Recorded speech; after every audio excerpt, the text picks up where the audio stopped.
What's up? It's time for a Bills report. Now, we know the NFL draft officially kicks off tomorrow, right? First round. And felt like it was appropriate that we did a full full 7 round mock draft to just let you guys know my thoughts on what particular players I think we should be targeting and ultimately what rounds as well. So what I want y'all to do though is hit that like button on the front and subscribe to the channel if you have not done so. And make sure y'all in that comment section, man, because I want to know how you feel about these picks that I have in and these players, man, because obviously, like I said, man, it's going to be an exciting time this weekend, baby. So here we go. When you look at my mock draft, I adjusted some of the settings with the PFF mock draft simulator ultimately to make sure that I kind of got, as close to realistic as possible, turned up the randomness a little bit, turned up positional value and things like that as well, just to kind of make sure the settings were appropriate and a little bit more to the public side versus that PFF board side, because we know their rankings are a little bit different per se than what everybody else might be accustomed to. But in the first round, man, I went with Jordan Addison, and I thought it was a good move because ultimately, man, we need another number 2 receiver, or just something to either push Gabe Davis as the number 2 guy or to ultimately upgrade that position. But Jordan Addison to me is one of those guys that can win on the outside. He can win on the inside as a slot. He's sure-handed. He runs really good routes, and you can never have enough weapons for Josh, especially when you're talking about just the AFC arms race that is taking place. And obviously with Aaron Rodgers coming to the division, you want to make sure that you're going to have multiple weapons out there for Josh to be able to do what he does.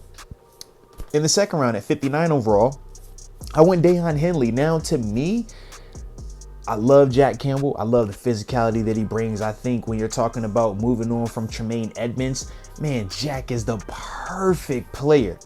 Problem was Jack wasn't available to me. Jack was already gone. Drew Sanders was gone by the time I got to 59. So to me, Deion Henley is a great option, especially when you're pairing him next to Matt Milano, because Deion is rangy, athletic as heck, arrives with bad intentions, a former wide receiver as well. So you can see some of that show up. But at the same time, he plays the position with great physicality. And I just love his eye for the ball. He gets to the football in a multitude of ways, man, but super productive player. So I definitely like that. Then at 91, I wanted to boost the interior of our D-line. Kobe Turner, really similar body type to Ed Oliver. A little bit taller, but still on the smaller, quicker interior D lineman type. And I just think for him, man, we know with Ed going into the last year, right, of his deal. So we got to figure out, are we re-signing, extending, things along that nature. But I think Kobe would just at least give us another comparable body in that vein that, number one, you still hope that Ed continues to progress and get better, but you still have somebody in the wings that could be developing underneath him, at least for this season. And then obviously we'll address next year when we get there. But that's why I went Kobe Turner in the third. Now at pick 130 in the fourth, I thought it was important to add some pass rush depth. We have outside linebackers, of course we do. I mean, we can go down the list of these names, right? We've spent a ton of draft capital on the position, whether you're talking AJ Epinesa, whether you're talking Greg Russo. Obviously, we know Boogie Basham, and then we brought Von Miller over in terms of the big money free agent acquisition. But in terms, and we also brought back Shaq Lawson. Can't forget about Shaq, right? But in terms of just pure pass rushers, put this guy out there, he's winning a one-on-one. We feel good about Von. And Greg showed that he could do that as well last year, but we still want some more just in case we have a scenario like last year where one of these guys go down.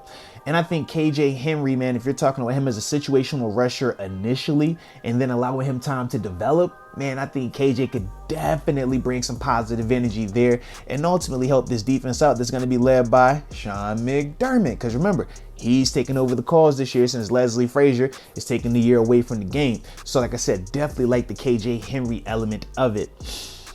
Now, this was one of my favorite picks, though, in this whole mock draft.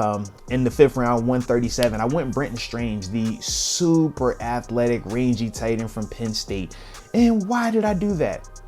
Well, we talk about having weapons. We talk about being able to play multiple styles of football, right? And some of the knock on us last year was we really couldn't run the ball. We really didn't do a ton of trying to be physical in the line of scrimmage. Now, Brenton, he's not a Darnell Washington over the top, aggressive, physical tight end, but he does enough. But I love the ranginess of him as a receiver. So my thought process is this, man. When you're pairing potentially him and Dawson Knox out there at the same time, 12 personnel, meaning 1 running back, 2 tight ends, it's going to force defenses to play big body groups. So we can pass out of that, taking advantage of the double tight end set, which is beautiful.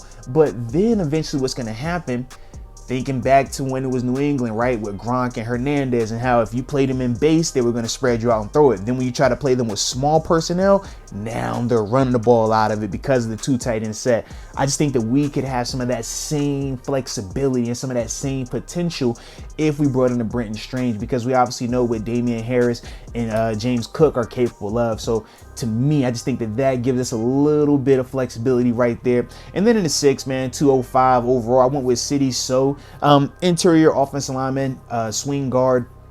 Ultimately because, man, I do think we did a good job in terms of bringing in good pieces through free agency and re-signing the guys that we need to re-sign in terms of our offensive line. But I do want some added depth. I do want something that can, have a little positional flexibility and some competition in that room. And that's ultimately what City is in this particular draft right here. So, like I said, man, this is my full mock draft for the Buffalo Bills, man. So you guys let me know your thoughts on it. Who would you pick differently?